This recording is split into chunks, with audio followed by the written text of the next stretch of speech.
Welcome, everyone. I'm delighted to welcome you to the third speaker series event for the academic year for the Center for Diversity, Inclusion, and Belonging. My name is Kenji Yoshino, and I'm the faculty director of the center.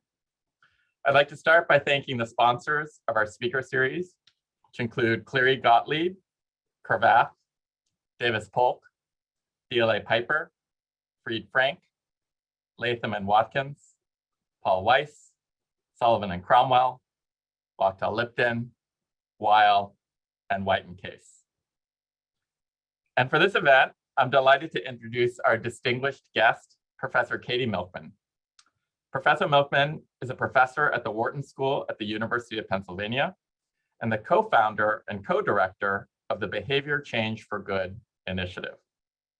Her research explores ways that insights from economics and psychology can be harnessed to change consequential behaviors for good, such as savings, exercise, student achievement, vaccination, and of particular interest to our center, anti-discrimination and inclusion. Professor Milkman has published dozens of research articles in leading academic journals and has advised numerous organizations on behavior change, including the White House, Google, Walmart, and the American Red Cross. In 2021, she was named one of the world's top 50 management thinkers and the world's top strategy thinker by Thinkers 50. Her book, How to Change: The Science of Getting from Where You Are to Where You Want to Be, was named by the New York Times as one of the 8 best books for healthy living in 2021. I'm thrilled to welcome Professor Milkman to the law school. Toward the end of today's program, I'll open up for Q&A. Please submit any questions you have through the Q&A button at the bottom of your screen. We'll get to as many questions as we can. So first of all, Professor Milkman, thank you so much for coming to the center and welcome. Oh, thank you so much for having me and for the lovely introduction. I am very excited to be here. I just flashed out because I have one of these cameras that changes its view. So sorry for the fast pan. No worries. So the first thing I want to ask you is, you have these 2 amazing tranches of research. One is in behavior change and one is in diversity and inclusion. And obviously we're deeply interested in both. And it would be really helpful to understand how those 2 pieces of research fit together into the whole that is your career.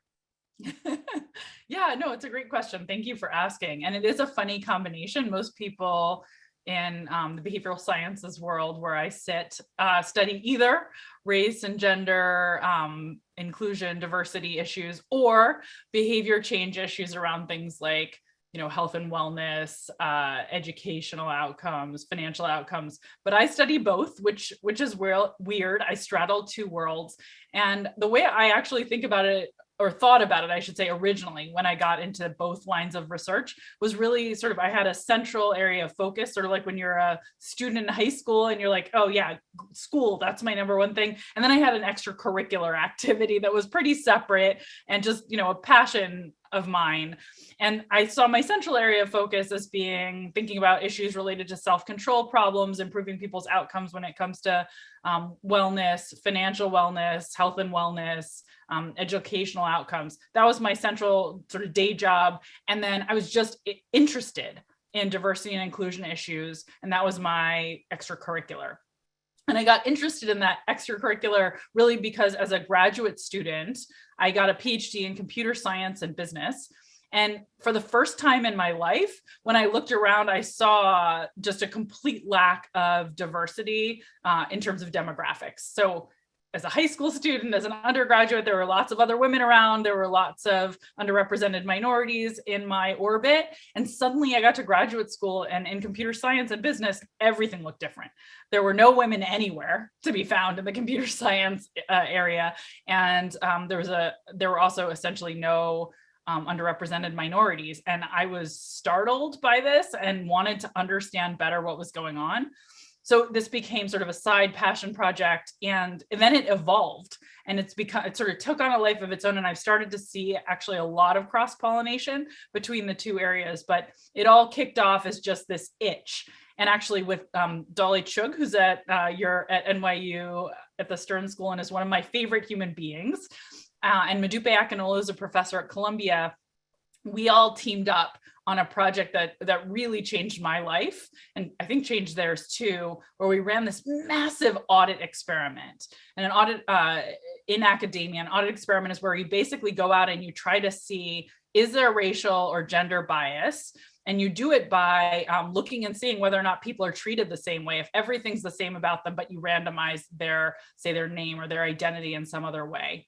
So we sent emails to about 6,500 professors around the country, posing as students interested in working with them. We changed the name to signal whether the student was, Jamal Washington, a Black man, or, Emily Smith, probably a white woman, Juanita Martinez, a Hispanic woman, and we looked at what kind of treatment otherwise identical messages received. We saw some evidence of discrimination, and that sort of, it started a lot of work that we've now done in this area.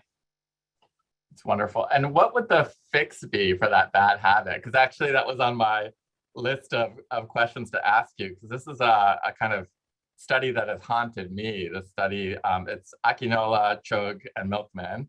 And basically it hits us where we live, right, as professors, because I did my own audit of thinking about who I responded to more quickly and who I responded to at all.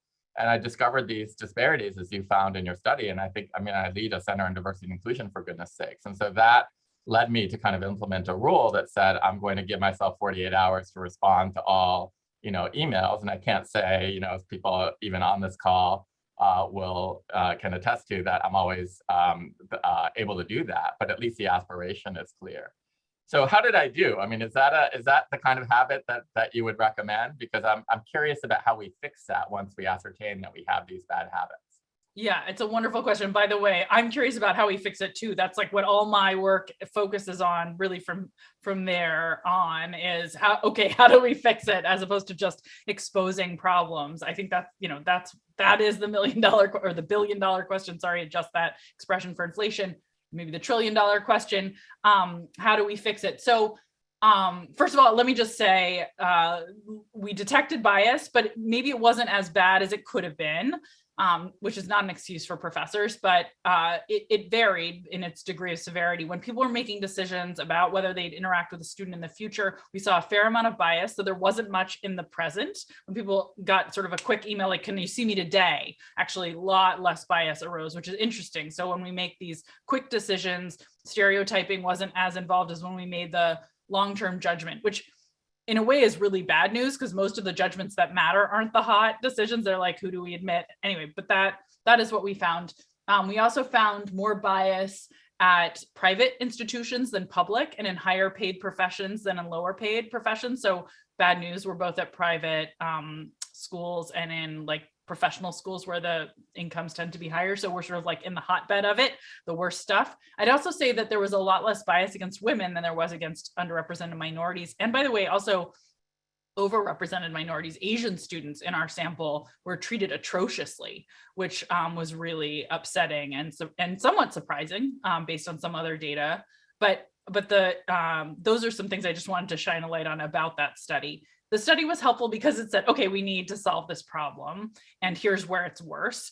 And I love your solution, Kenji. I just want to start by saying almost all the solutions I have seen that work in this space are focused on changing the procedures we use, as opposed to feeding new information to people or just like hoping that their best intentions will be enough. It normally is the case that we need to make structural changes, and the kind of structural change you made is a perfect example of what we need. So Dolly and Modupe and I have written about this distinction between pathways in life and gateway moments in life, and how important it is to actually see that those distinctions exist. So what we mean by that is a gateway is a moment like I apply for a job, or I apply for a promotion, or I apply for a raise, and it's a very clearly marked gate.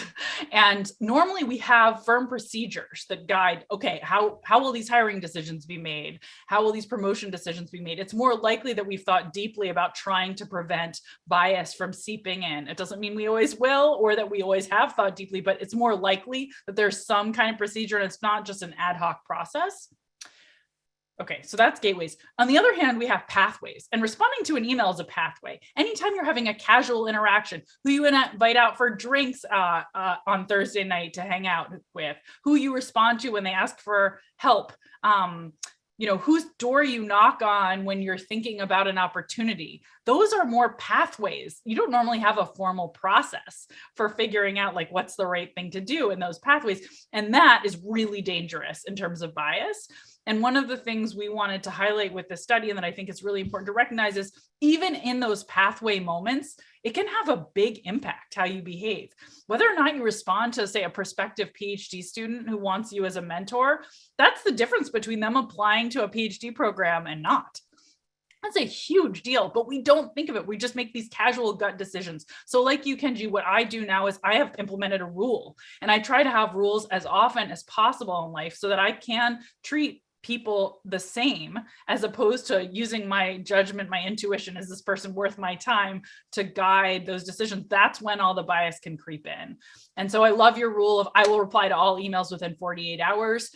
For many years, I had a similar rule, was, everyone who asks, they get a reply. I will say in the last few years, becoming an author, a parent, a podcast host, a center director, my rule switched. My rule became actually that I respond to all messages, but I decline all meeting requests until people have been through the formal process where we have filters and I feel a good, inclusive way of deciding who are the people who will be admitted to our program. So I encourage everyone to come, but I take no meetings. So sometimes I think it can still be inclusive, even if your rule is it's a no across the board, because that's still creating an equal playing field for everyone. It's really when you pick and choose that issues arise. Anyway, that was a really long answer, but I got into a bunch of my favorite topics. I hope that's okay. I can tell, and I love it. It's amazing. I think that sort of segues right into my next question, which is, in that instance, because of your research, we know, right, that we have this bad habit, right? And in many of the other instances where you have explored sort of behavior change, we know that we have a bad habit, right? Like I know that I'm not getting enough exercise because I get on the scale, or I go to my doctor, right? Or I know that I'm not saving enough because I look at where, my investments are, or what have you, right? In the inclusion context, how do we actually know whether we're doing well or not? Because it seems like the awareness of the bad habits may be harder to acquire, right? At least in the kind of narrow, granular sense that would be susceptible to habit-based change. So do you have any advice for us on how to do those audits of our own inclusive behaviors? Yeah, it's a fantastic question. And I wish I could give you a broad answer for every one of us, but I think what is easier to do is give you some examples of the way you might think about doing this. And then hopefully seeing examples in specific contexts will give everyone who's listening sort of their own ability to diagnose how this might work in their life. So some things that you can do, and absolutely, I love the term audit again here, because I think it really is, there are ways that we can check ourselves and see what's going on. So I have a podcast. One of the things I do is I audit the guests, at the end of each season. How am I doing in terms of the number of women and minorities who I have highlighted versus, white men, for instance? How do those numbers look? Does it look balanced? Do I have a representative slate, or am I skewed, in which case I need to do more work in the future?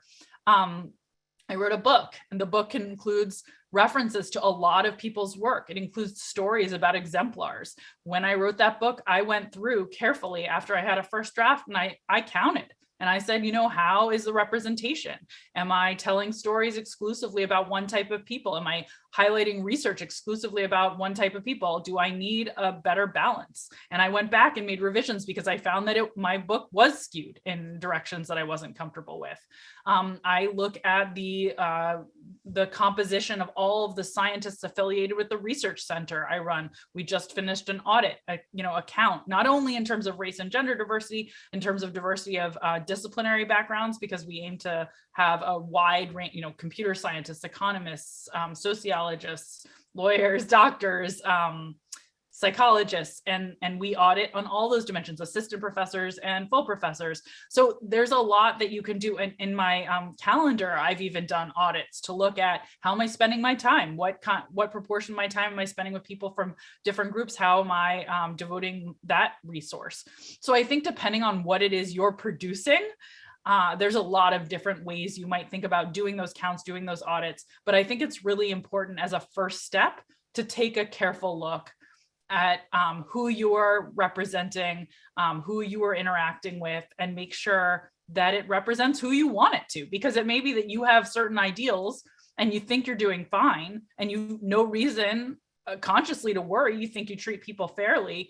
But when you step back and do this careful look and actually collect some data, you'll see a pattern you don't like. And that's how we can know that change is necessary. Wonderful. So moving now to the actual solution set side of this, after you've done the audit, one of the marquee sort of findings of this book, that's gotten picked up over and again in the media, I think deservedly, is a notion of temptation bundling. So can you tell our audience a little bit about what it is? And then I'm going to ask you some questions about how we might apply that to the D&I context. Yeah, well, that'll be fun. Okay, temptation bundling is like a lot of things that you may be picking up on from this conversation already. A lot of the things I study are kind of me-search, not just research. So there's like something in the world that I struggle with, or I notice, or I'm bothered by, and that drives a curiosity that leads to data collection and searches for solutions.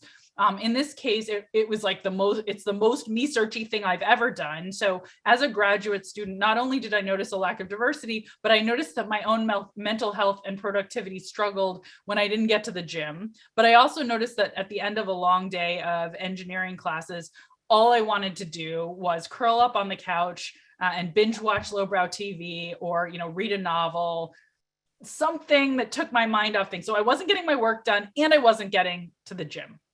And I came up with this idea to see if I might be able to solve all this at once. And the idea was, okay, what if I only let myself enjoy that indulgent entertainment while I'm exercising? What if that's my rule? And I implemented this rule sort of as a test case for myself, and it was like magic. Suddenly I would come home from a long day of classes, and all I wanted to do was hit the gym to find out what happened next to my favorite characters and my favorite stories, and time would fly while I was on the treadmill. I didn't even notice that I was exercising, and then I'd be finished, I'd come home, and I felt rejuvenated, relaxed. I'd had my break, I'd gotten my entertainment fix, and I was ready to focus on my work. And my grades improved, my physical health improved. It was just like magic.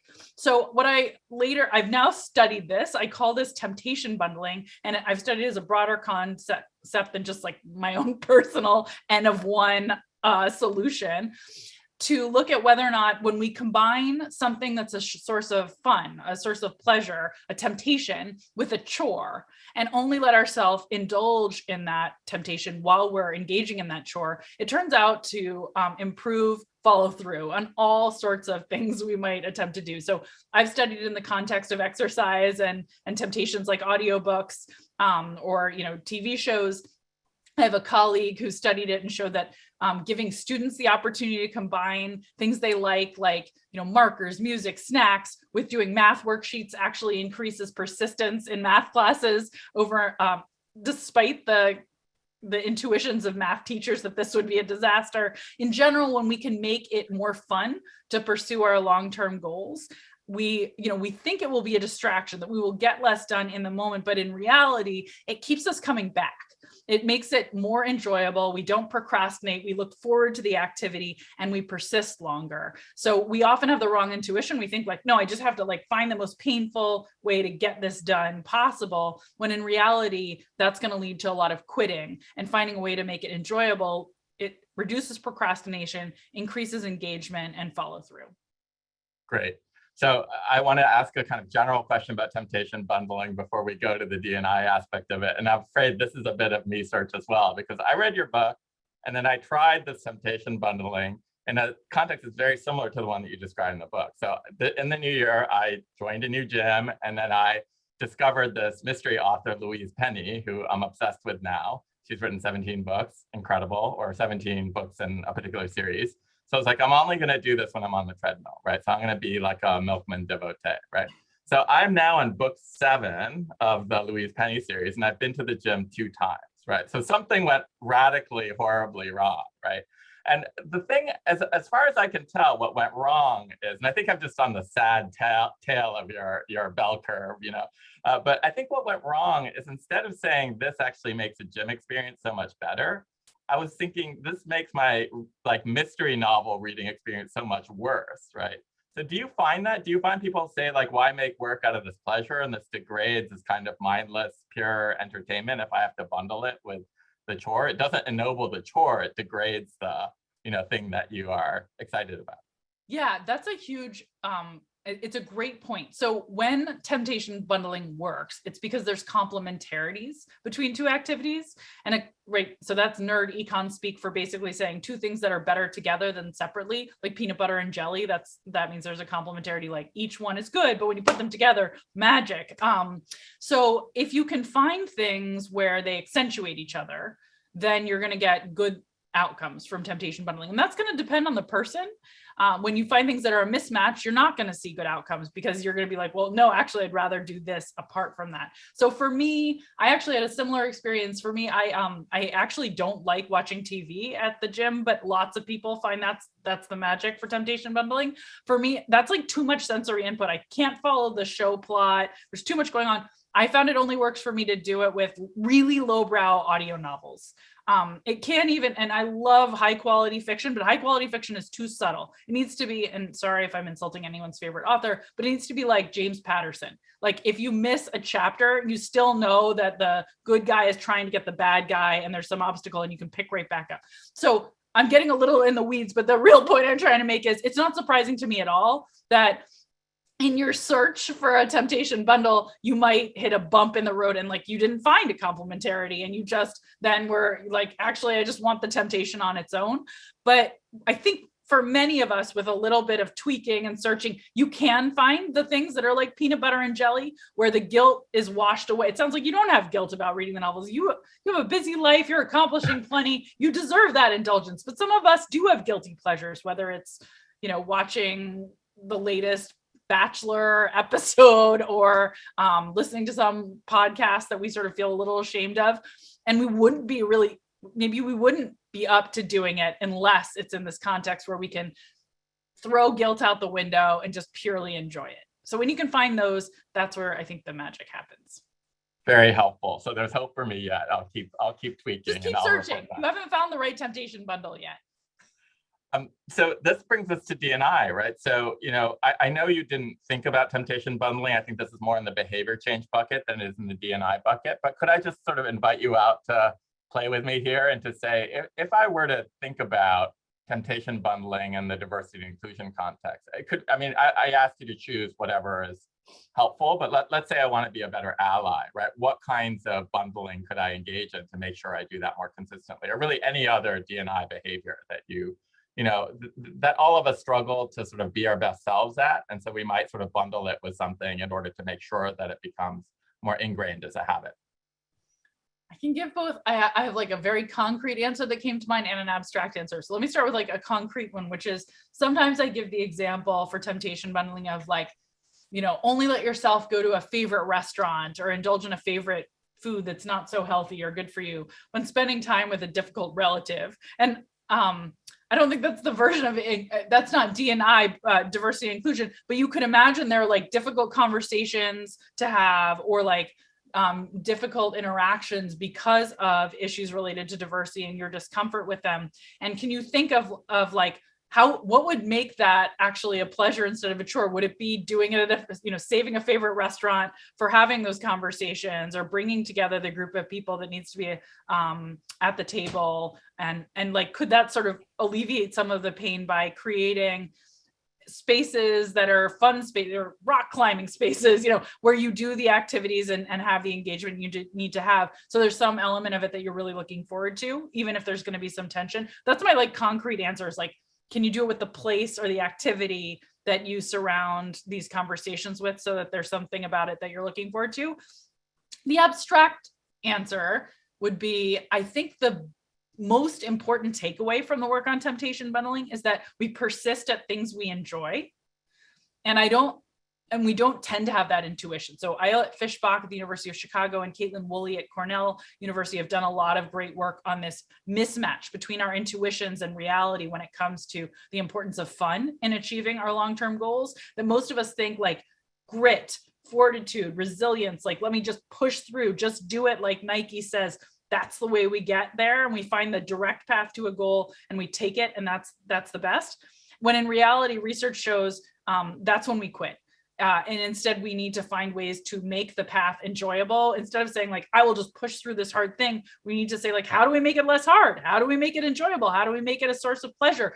That's when we keep doing something. So I think that principle is really important to diversity and inclusion. Like if it feels like banging your head against a wall when you're trying to have difficult conversations, if you're not thinking, if you have diversity training that's required that everyone hates, and it's dreaded and it takes time and it like takes away from your billable hours and every aspect of it is misery, people aren't going to keep doing it, or they're not going to keep doing it well. They're going to be like, well, how can I have a browser open over here and like play that video over there? And so we're going to cheat the system and not get the most out of it. And so that means from a design perspective, when we're thinking about how do we build programming, how do we build, how do we build to get people to really invest in these issues?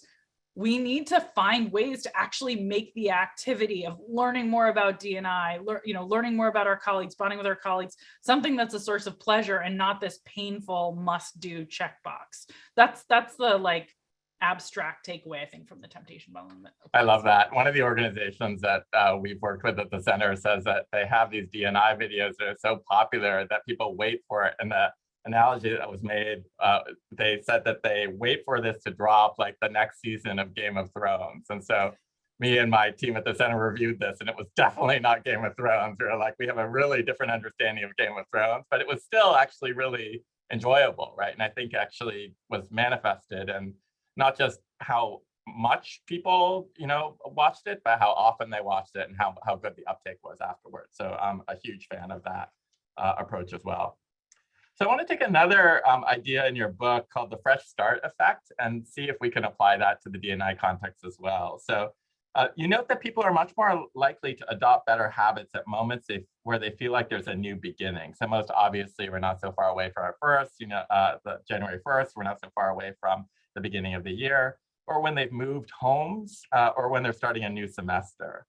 Are there ways that people can look for or cultivate fresh starts, even if they haven't done one of those things? So can I kind of hit the refresh button on my own? And as a kind of top spin to that in the D&I context, I don't know if you would agree with this, Katie, but I often find that, this is our colleague Dolly Chug's, insight that, we talk about fresh starts and growth mindsets in every other context under the sun. Like my kids are not allowed to say I'm not good at math. They have to say I'm not good at math, yet, right, in their elementary school, right? But, Chug's point, as I understand it, is like D&I is really different because I'm not allowed to say I'm not good at this yet, because the minute something terrible comes out of my mouth, and suddenly I'm not just someone who's done a bad thing, I'm a terrible person. Like I am the homophobe, I'm the racist, I'm the sexist, I'm the bigot of whatever stripe. And so it feels incredibly risky.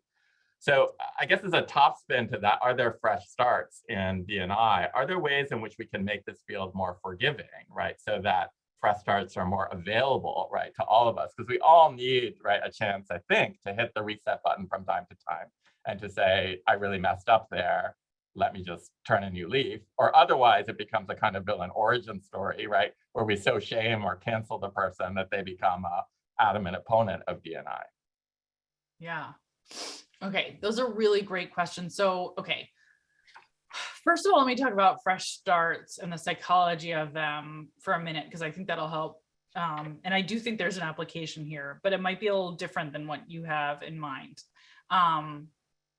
Okay, fresh starts are moments in our lives when we feel like we have a new beginning. And it turns out the way we think about time and the way we think about our lives, we don't think completely linearly. We think about our lives like we're characters in a book, and they're chapters in our experience, right? And so you might think about like the college years, or, you know, like the law school years, the years working at Cravath, the years living in Boston, whatever, you know, whatever buckets make sense to you. And there are moments that systematically act as chapter dividers, or as, you know, chapter subdividers, that we have studied and shown have this very predictable pattern to them. Those moments that feel like a chapter divide, they feel like new beginnings to us. They feel like fresh starts. They arise as on small occasions, like the start of a new week or a new month, or the celebration of a new year, celebration of birthdays, moving to a new job, moving to a new community, moving to a new house. Those are all moments where we can say like, oh, a new chapter is opening. And what we do with those fresh starts is we feel a sense of disconnect from who we used to be. And we can say, you know, yeah, last year, or in my last role, I was known this way, or I failed in this on this respect, but that was the old me, and this is the new me, and the new me is going to be different. So it gives us optimism, a license to say, the old failings, it was almost like another person. I can set them aside, begin again with a clean slate and a fresh start. And we see people do things more at fresh starts that are goal related to pursuing new goals. So people visit the gym more frequently on fresh start dates than at other times. They set goals about everything from their health and wellness to their finances to their education on a popular goal setting website. They search Google for the term diet more. We can encourage people to save more for retirement if we invite them to begin saving on a fresh start date rather than literally the same date without a label, right? So we invite you, do you want to start saving in 3 months? And your birthday's in 3 months, or we invite you, would you like to start saving after your birthday? We get really different results. After your birthday, we see a 20 to 30% increase in take up, and it lasts so that 9 months later you're saving more. Okay, so fresh start dates change our behavior, they change our optimism. We've studied it in terms of goals that are more, that they're different from diversity and inclusion, but there's no reason, as far as I can see, why your diversity and inclusion goals and failings wouldn't follow the same pattern as all of these other things we've looked at. And you wouldn't feel more disconnected from your failures in that domain and more open to making a change, trying to improve. In general, we're more open to self-improvement at these moments and more optimistic. Okay, but then, okay, it's 2 questions I haven't addressed yet. One of them is, can you make these out of thin air? Like, can you just be like, I declare myself a fresh start. Today is going to be the beginning of the rest of my life. And I actually have kind of bad news there, which is, at least in our research, we don't see much evidence that you can just invent them. You have to buy in. So when we've tried things like sort of relabel a meaningless day, like, oh, it's the 100th day of the year, why don't you make a fresh start, or declare today a fresh start. We don't really see benefits. It seems like, and we see bigger benefits for more meaningful fresh starts. So it really does seem that it needs to resonate with the person, that this is a meaningful moment of change, that I really am at a chapter break, as opposed to something we can just completely pull out of thin air. So the good news is there's plenty of those. The start of every new season, the start of every new week, anytime you make any sort of transition or change to the space where you're working or living, those are real fresh starts, and you can capitalize on the motivation you feel at that time to make a change. The second thing that I think you were alluding to, though, is we get these labels. And you say the wrong thing, you put your foot in your mouth, or you make a mistake. Now you're the racist or the bigot, or now the challenge with fresh starts is that they're about the way we see ourselves. They're not so much about the way we see others, because it's all about this autobiographical memory in the sense that we have these chapter breaks. So for me personally, if I had started identifying as a racist or a sexist because of something awful I did that I regret deeply, but I start to just identify that way, it might be that a fresh start could be very useful in helping me break from that. I'm moving to a new job. I can set that behind me. Okay, that's who I was to people there, but I know I can be better. And this is a new me. It's a new role I can do well. So I think that's an opportunity, but it doesn't, I don't know of research suggesting others see us that way as clearly, right? So it's a new year, is your boss who you made a mistake around, for instance, going to see you in a fresh new light because it's a new year for you? I don't know that that's going to carry over. So I don't know that fresh starts will be as productive for helping people in interpersonal relations as they are for helping us let go of failure and try to step forward to a new me, if that makes sense. Total sense. And forgive me if you've already answered this question, but I love these various effects that you identify. I find them fascinating. So I now want to turn to the what the hell effect, right? So the what the hell effect, right, aptly named, is you miss your daily diet goal by a few calories, and so you decide, quote unquote, what the hell, I may as well eat this whole apple pie, right?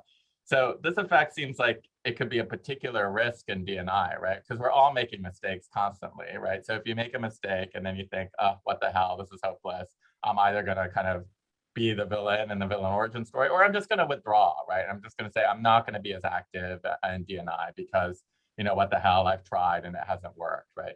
So does this seem like a correct application, right, of the what the hell effect, right, in terms of diagnosing what may be going on? And then what should we do about it if so? Yeah, it's a great. So first of all, I should say I can claim no credit for this brilliant effect that's been studied, the what the hell effect. I did not study it. I think the first person who studied, I forget their first name. It's Polivy is the last name. There's a brilliant marketing researcher who was looking at this phenomenon and named it the what the hell effect. And it is the best named effect that I can think of. And it has been primarily studied with things like dieting, but I do think we see it in a far broader range of settings than it's been than academics have studied it in. I do it all the time where I just write myself off in a domain because something goes, it's hopeless now for me to practice Spanish on Duolingo daily because I missed I broke my streak. What the hell? I give up. Forget about Duolingo and Spanish. So I don't see a reason why it couldn't apply also, unfortunately, I should say, to my goals related to being a more inclusive leader, mentor, teacher, and be a real issue there too. And my favorite research on how do we deal with that, one thing you've already mentioned is growth mindset. That's one solution to the what the hell effect, is sort of relabeling our failures not as diagnostic of our ability and meaning we have failed, therefore throw it out the window, it's hopeless, but recognizing, like your kids have to say, I'm not good at math yet. It's saying I'm not good at diversity and inclusion yet, or, I'm growing. That failure doesn't mean I am a failure. It means it's an opportunity for me to learn and get better next time. So that's one thing we can do. And I know you've talked about that before. There is this other really interesting literature more in the health and wellness space where researchers have looked at what they call emergency reserves. So, Marissa Sharif, who's my colleague at Wharton, and Suzanne Shu, who's a professor at Cornell, did research on the idea that we know that it's good to have a tough goal. That's actually better. When you set yourself a tough goal, it pushes you to work harder and achieve more than if you set sort of a wimpy goal that's easy to surpass. But it also puts you at risk for the what the hell effect, because the tough goal, you're more likely to have a goal failure and then go, I abandon hope. It's, pathetic. I'm useless. So they thought, how can we sort of bridge these two things, and came up with this idea that they have studied in lots of different settings, from productivity to physical activity, of what if you set a tough goal, but give yourself a couple get out of jail free cards or emergency reserves that you hold back, and you say, basically, 7 days a week, I'm going to go for a run. That's my goal, but I get 2 get out of jail free cards. So if an emergency arises, I can still say I'm on track. Would that be better than just, for instance, saying I'm going to set a 5-day-a-week goal, which is much easier to achieve? It's literally identical, but you now aren't going to be striving for the 7.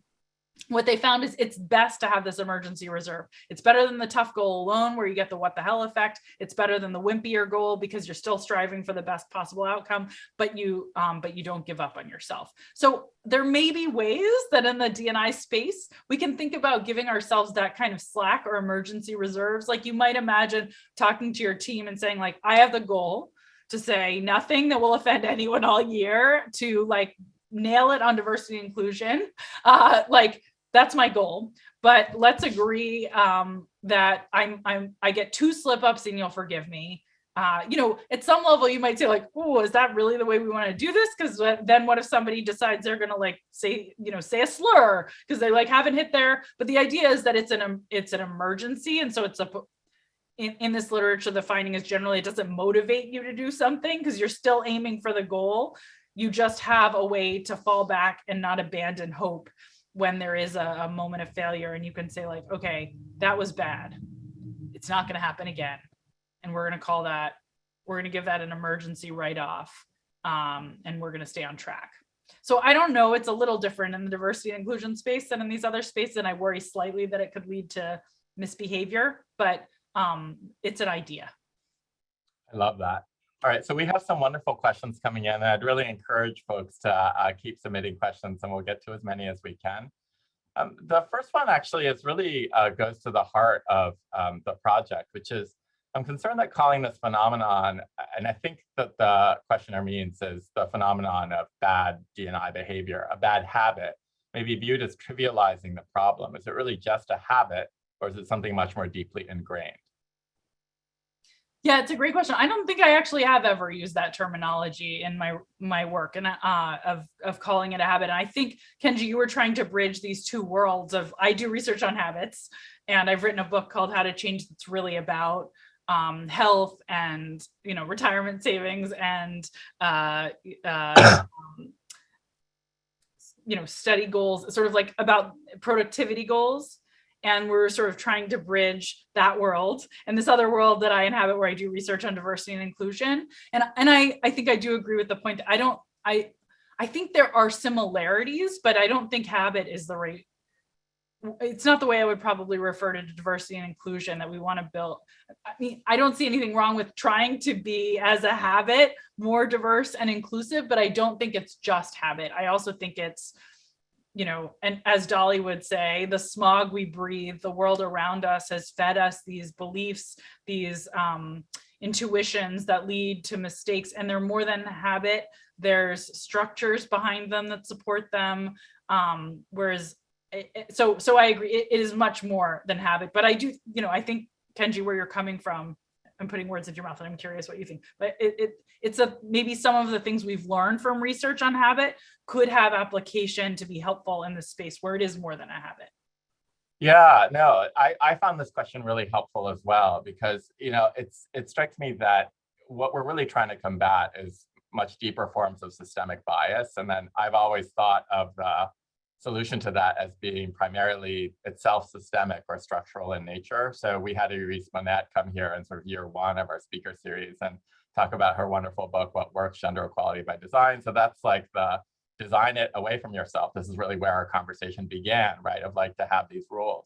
What I love about your work, Professor Milkman, is that it sort of bridges a gap between the individual and the structural, right? It sort of says structure your own behavior so that your default behaviors become, habitual, right? So that you can actually hold yourself to your higher ideal. So it seems to occupy that middle space in between, say, the orchestra screen, the orchestra screen study, right? And just like an individual action that's kind of a one-off, right? Which I think is really, really important. So I'm curious about what you think, because I think a kind of riff off of this question might be something along the lines of, Ibram Kendi has told us, among many other people have told us, like, don't think about people, right? Or individual biases, right? Those biases are incredibly sticky.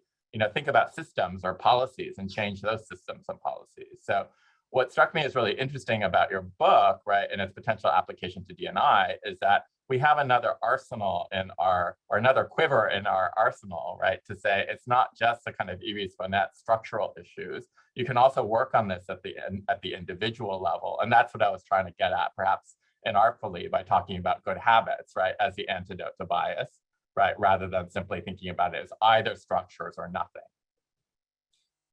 Yeah, this is such an interesting conversation and such an interesting question to me.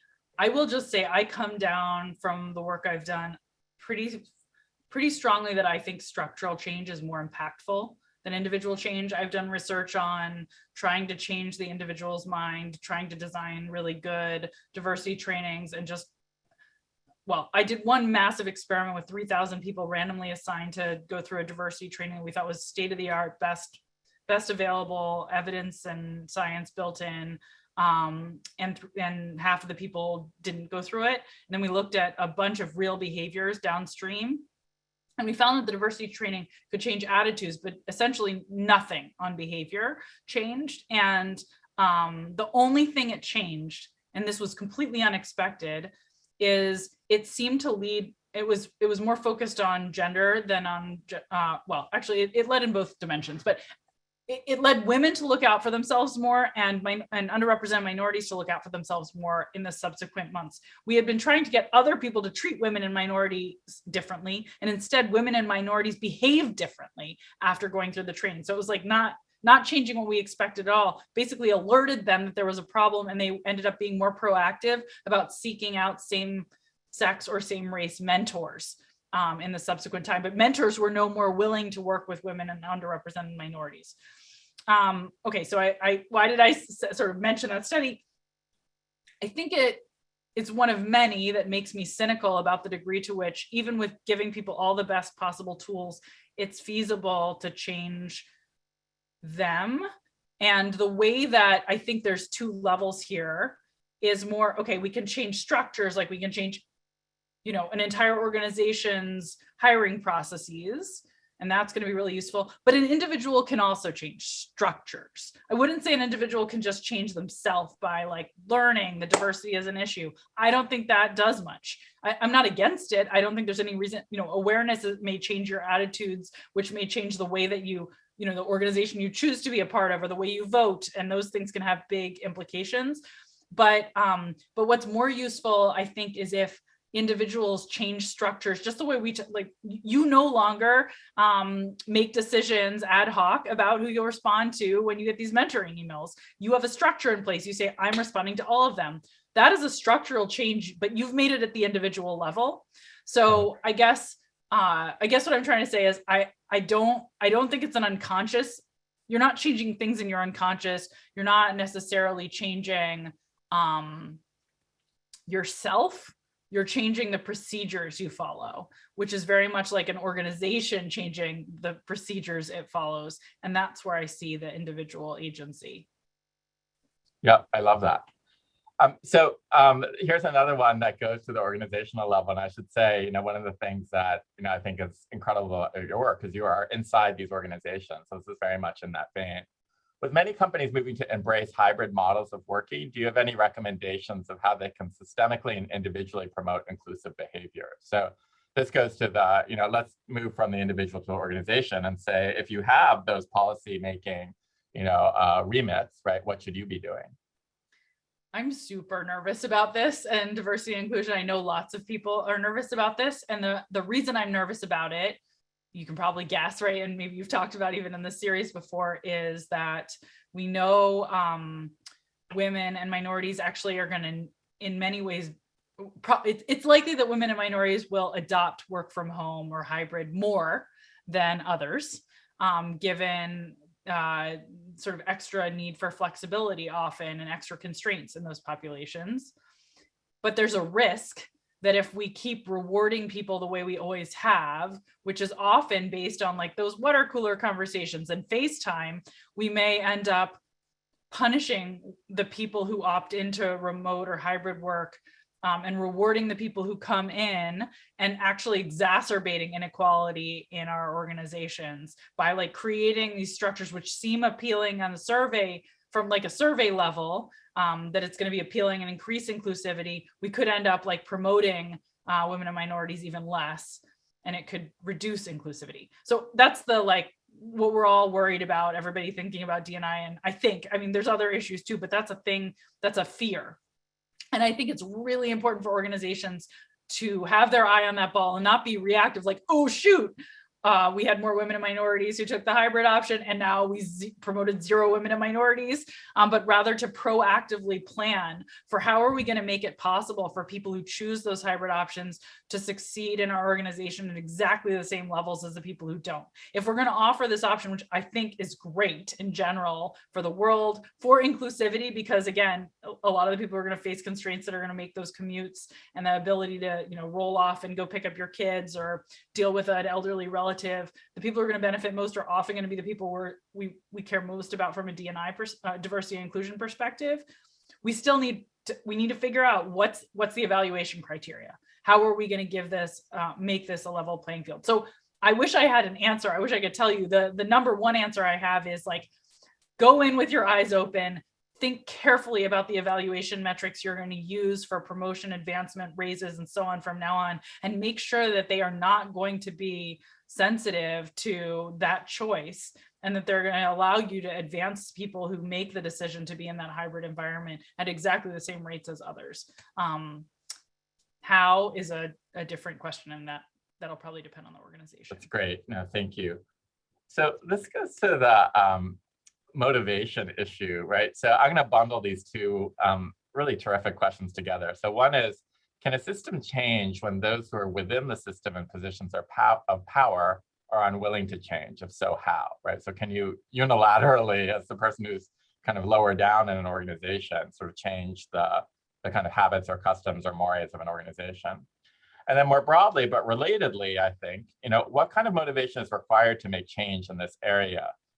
Does it have to be internal or can it be external? And by internal, I think this is, you can correct me, but as I understand this in the social science literature, the internal motivation is really like you do it because it's the right thing to do. And the external motivation is you do it more because you're worried about violating norms in the workplace or the kinds of sanctions that might be levied on you by third parties.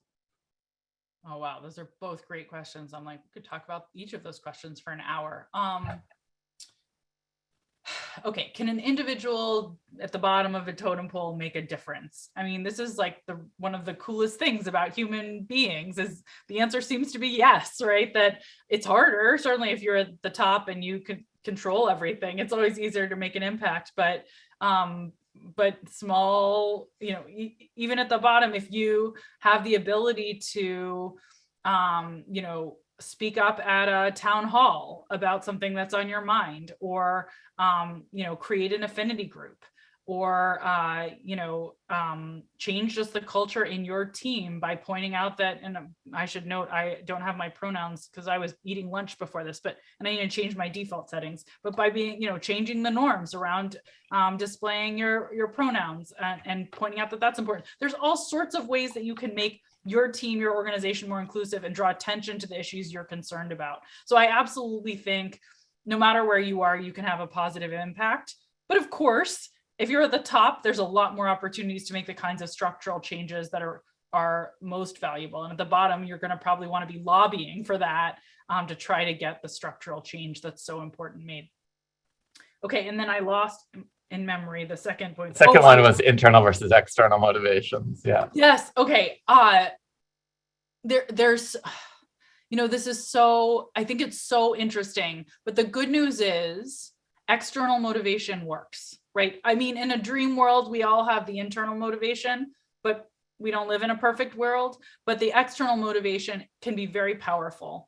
Let me give you an example of an experiment that my student, Erica Kyrgios, who just accepted a job today at the Booth School at the University of Chicago. She'll be a professor there next year. She's an amazing PhD student. And for her dissertation, or part of her dissertation work, she ran an audit experiment with, she ran several, but one of them was with city councilors.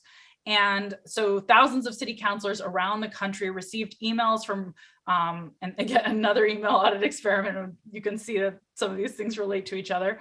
They received emails from concerned citizens who are basically saying, I would like to go into a career in politics. I really admire you. Would you be willing to give me some career advice? And we varied the race and gender of the sender. Jamal Washington, again, right, we use different names, but to signal race and gender and use multiple different names. Okay, so the first, do we see some bias? There's a little bit of bias that crops up, but the actual question of interest in Erica's study was not, is there any bias? But actually what she wanted to see is, can we improve the way that women and minorities are treated if we actually call attention to their identity? So specifically, the name already gives away who this person is. We chose names that people can basically identify 100% of the time. Juanita Martinez, people can figure out she's a Hispanic woman. But in these messages, sometimes it said, as a Hispanic woman, I'm really hoping you can offer me some advice. And other times these messages just said, I'm really hoping you can offer me advice. And you can imagine it could go either direction, right? Maybe if we're, if you hadn't noticed the name, maybe, racism is gonna be more likely to emerge if you like wave your hand at people and you say, ooh, look, I'm a member of an underrepresented group.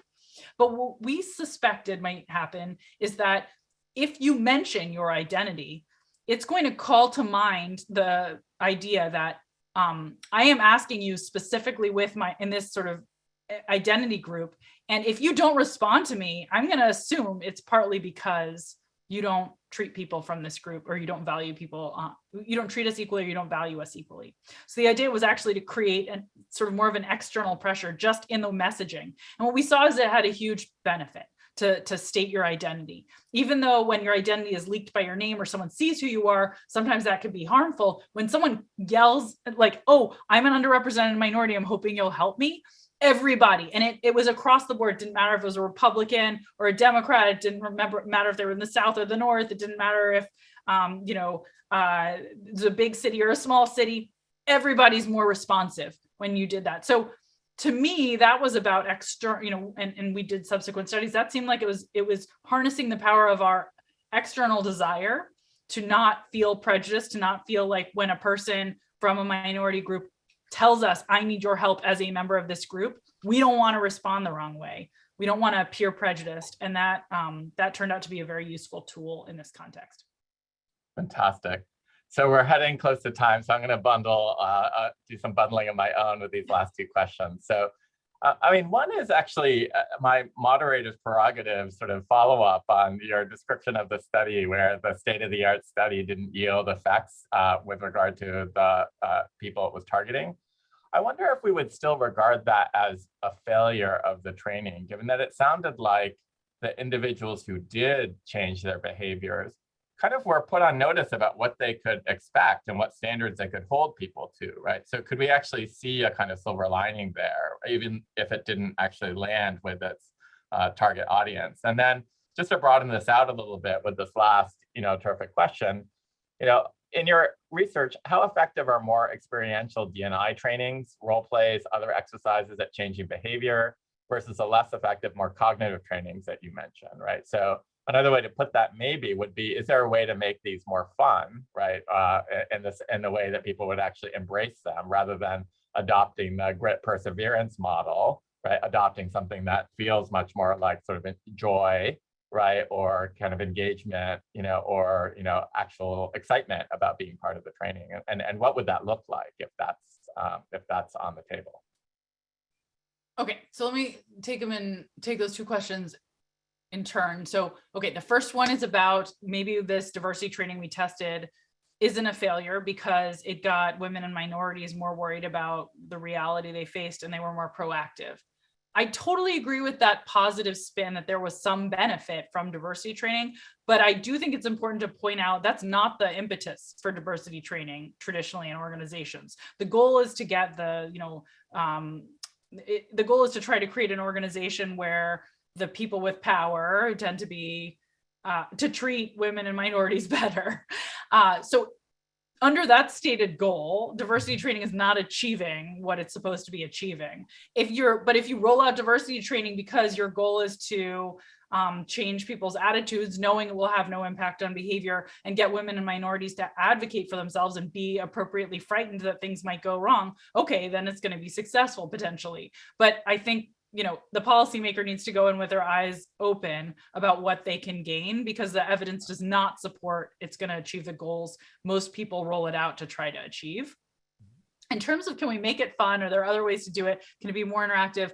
Let me just point to Betsy Levy-Paluck, who's a brilliant professor of psychology at Princeton University, has a wonderful I think it's a psychological review paper written in the last couple of years, where she basically takes a bird's eye view of the entire literature on D&I training and tries to say, like, what do we know? What works? Does anything work? First of all, it's very pessimistic. Again, this is part of why I'm very pro structural change. But one interesting example where there's a study that I think has gotten a lot of attention for good reason was like, it was a soccer, it was an experiment with like soccer teams. And if I'm remembering correctly, it was Christian and Muslims who were facing a lot of adversity were basically playing on mixed teams together. And what they found is like huge reductions in prejudice against teammates through that interaction. And it, you know, it's a sort of replication of something we've seen over the years, but it's a very nice study showing that that kind of positive interaction, teamwork with people who you might otherwise have prejudices towards really builds bonds and breaks prejudice. The bad news, though, is that it didn't carry over. So outside of those teams, it didn't, like, these people didn't just change their views of all other Christians or Muslims. It was really localized. So the pro is maybe we can do some more interactive things and we can break down barriers and structures within our organizations by creating sort of games, teamwork, etc., soccer leagues, you name it. But the bad news is when we build those bonds, it doesn't necessarily change the attitudes we'll have the world over. Amazing. So thank you so much for an incredibly engaging session. The professor is Katie Milkman. The book is How to Change. Again, How to Change. Please go out and buy 10 copies for yourselves and others. Thank you so much, Professor Milkman, for spending time with us today. You should call me Katie, please. I should have said that sooner. But anyway, thank you so much for having me. This was just really a fun conversation and hopefully helpful for people. It was really helpful for me. Wonderful. To be continued. Thank you, everybody. We're adjourned.